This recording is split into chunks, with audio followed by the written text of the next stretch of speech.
अयोध्या के जंगल में पर्यटन स्थल विकसित करने की तैयारी। वन मंत्री से बातचीत के बाद शासन को भेजा गया प्रस्ताव। श्री राम जन्मभूमि मंदिर निर्माण के साथ साथ अयोध्या जनपद के कई महत्वपूर्ण स्थलों को पर्यटन स्थल के रूप में विकसित करने की तैयारी है। इसी में एक रुदौली तहसील क्षेत्र के कामाख्या धाम मंदिर के आसपास के बड़े भूखंड को उन पर्यटकों के लिए विकसित किया जा रहा है जो प्रकृति के करीब समय बिताना चाहती है। यानी प्रकृति के करीब समय बिताने के लिए कतरनिया जंगल दुधवा नेशनल पार्क जाने की जरूरत नहीं है, बल्कि अयोध्या में ही ऐसा पर्यटक स्थल विकसित करने का प्रस्ताव शासन को भेज दिया गया है। अयोध्या जनपद के रुदौली तहसील क्षेत्र में स्थित कामाख्या भवानी मंदिर को लेकर जनमानस में अपार श्रद्धा है।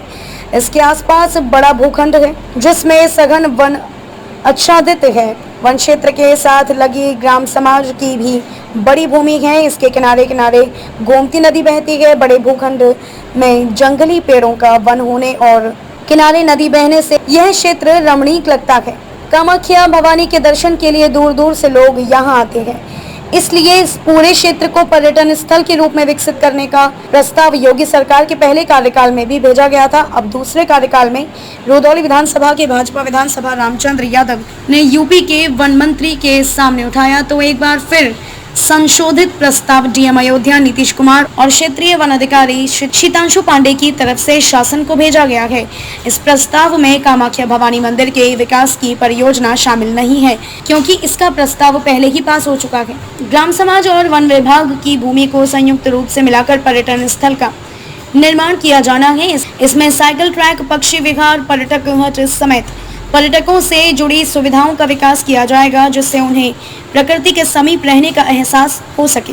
शीतांशु पांडे, क्षेत्रीय वन अधिकारी अयोध्या। शीतांशु पांडे, क्षेत्रीय वन अधिकारी अयोध्या ने बायोडायवर्सिटी पार्क का प्रस्ताव भेजा है। कामाख्या मंदिर के आसपास जो मौजूद वन विभाग का और ग्राम समाज का एरिया है, दोनों को मिलाकर एक प्रपोजल भेजा है। पहले भी प्रपोजल भेजा जा चुका था, अब थोड़ा संशोधित करके दोबारा जिला मजिस्ट्रेट द्वारा भी एक प्रपोजल भेजा गया है। इससे यह होगा, वेटलैंड का कंजर्वेशन बहुत ज़रूरी है। वहाँ पर एक नेचर इंटरप्रिटेशन सेंटर, एक बटरफ्लाई पार्क का प्रस्ताव है। अगर यह आता है तो इस पर हम उचित कार्यवाही करेंगे। उसमें nature interpretation centre, butterfly park है, साइकिलिंग ट्रैक है समेत 4 से 5 प्रपोजल है। इसका उद्देश्य है कि लोग यहाँ नेचर के करीब आएँ, थोड़ा सा यहाँ समय बिताएं। 1 सप्ताह मेहनत करने के बाद नेचर के करीब जाने का यह अच्छा मौका होगा। 10 करोड़ से ऊपर का यह प्रोजेक्ट है। अभी कितना मिलता है, शासन इस पर क्या सोचता है, हम लोग लगे हुए हैं। जितनी जल्दी होगा इस प्रस्ताव को ला करके जमीन पर कार्यान्वित करेंगे।